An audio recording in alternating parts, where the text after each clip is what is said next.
Mr. Jake Gold. What do you do on a typical day? I usually am up at 7, Okay. having a coffee, reading newspapers. I read all the newspapers in the morning. I still like to read all the newspapers? Yeah. I like to read newspapers. Yeah. It's just a easy way to wake up, you know. Then I'll check the Weather Channel. Usually my BlackBerry's sitting beside me. I leave it plugged in the kitchen, but I bring it up to the bedroom, and I will go through all my messages that came in the night before. Anything I thought of that needs to go out, I'll get some stuff started. And then, you know, eventually get into the office, 10:30. Hopefully have answers to some of the stuff I've already sent out that morning. Yeah. And continue to spend the day on the phone, on the computer. Long days? Working. You know, when you're a manager and you work for yourself, there's no hours. That would be like saying I could shut my brain off. Yeah. Like I'm always thinking about something.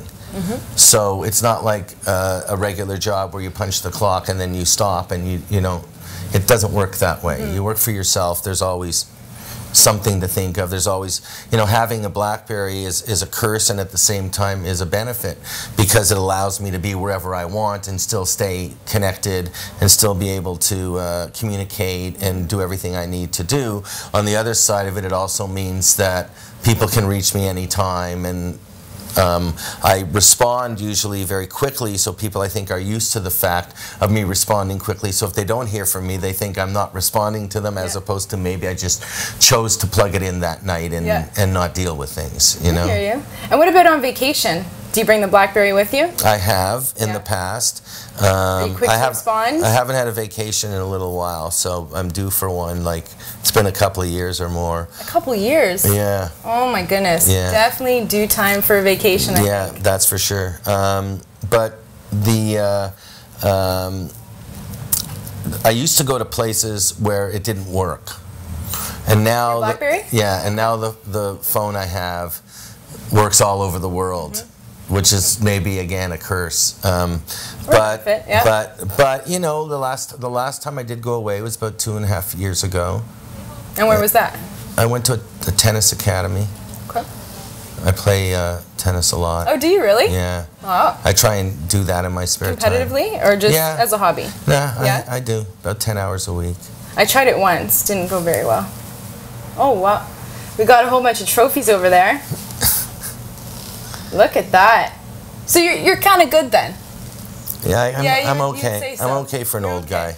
I'm okay for an old guy. Yeah. So how would you define success in this line of business? You know, it's. When do you know you've made it? Oh, you know, it's so funny, right? It's like,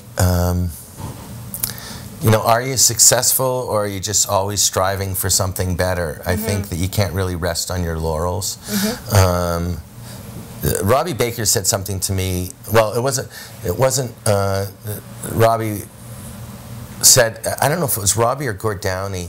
They asked him that question. You know, once the band had become really successful, and I forget which one of them said it. It may have been Gord. And I remember hearing him say this, and I went, you know, that's kind of cool. He said. They said, well, you know, when did you know when did you feel successful? He goes, the day after our first rehearsal, I walked out. He said he walked out into the sunshine and he went, and he said, that's when I felt successful. Yeah. You know, the first day they ever, and sometimes you wonder, like, you know, really, what is it? And I know it sounds, you know, how do you measure it? Do you measure it with financial gains? Do you measure it with accomplishments? Do you measure it with, you know, feeling good about yourself? So, you know, I can say I'm successful in every one of those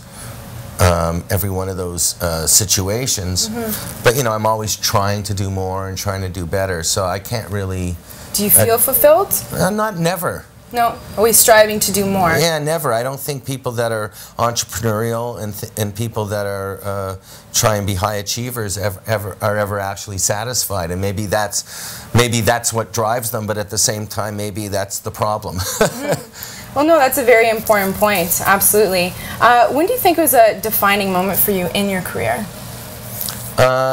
There's been a few of like key things, but probably.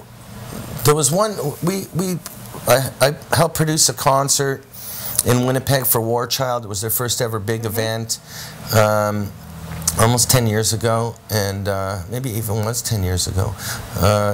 Wait a second. 10 or 11? No, I think it was 2000, and in fact, interestingly enough, today's what, September 14th? The 14th. I think tomorrow, or the next day, was exactly 10 years ago. Was it really? Yeah. Look at that. And I had this idea that me and the guys in the band had discussed over the years about trying to put on a free show but still make money, but not make necessarily money for us, but generate revenue or whatever. And when War Child had approached me, they wanted to do like a regular ticket and stuff like that and do it at this park in Winnipeg, and I said, no, I have a better idea. This is maybe the test ground for how we can do this idea that we'd been thinking about for a few years. And they bought into what we wanted to do, and 100,000 people showed up, and we raised $400,000 for War Child. Good for you. And I remember standing on that stage, and the woman, Samantha Nutt, who was the head of War Child, introduced the hip, and the crowd roar of 100,000 people.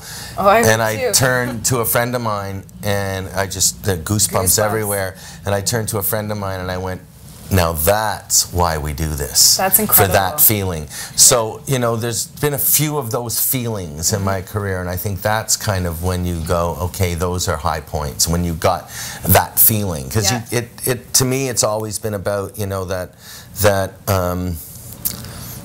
indescribable kind of emotion that you feel that's involuntary, that you didn't feel before that thing happened. And I think that's the only way you can really, you can really put your finger on it. I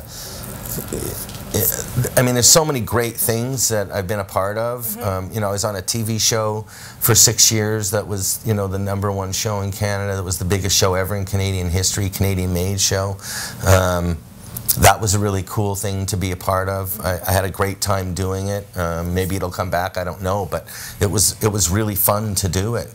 Sass and I were talking the other day. Sass, I work with Sass, and we were saying how much we missed the laughs from that show, because we had such a great. I remember watching that. We had such a great time, but during the chemistry there auditions, was amazing, we would laugh all the time, and like so, that was a great time too. So there's been a lot of great things, How long have you known Sass Jordan for? Well, we met first season of the show. Oh, okay. I mean, I think we had met sort of briefly beforehand at some point in the industry, but never really connected. It was sort of nice to meet you kind of thing, and she was what she was doing, and I was doing what I was doing, and we met in the auditions because we all had to audition. Did you really? Yeah, yeah. I didn't know that. Yeah. Okay.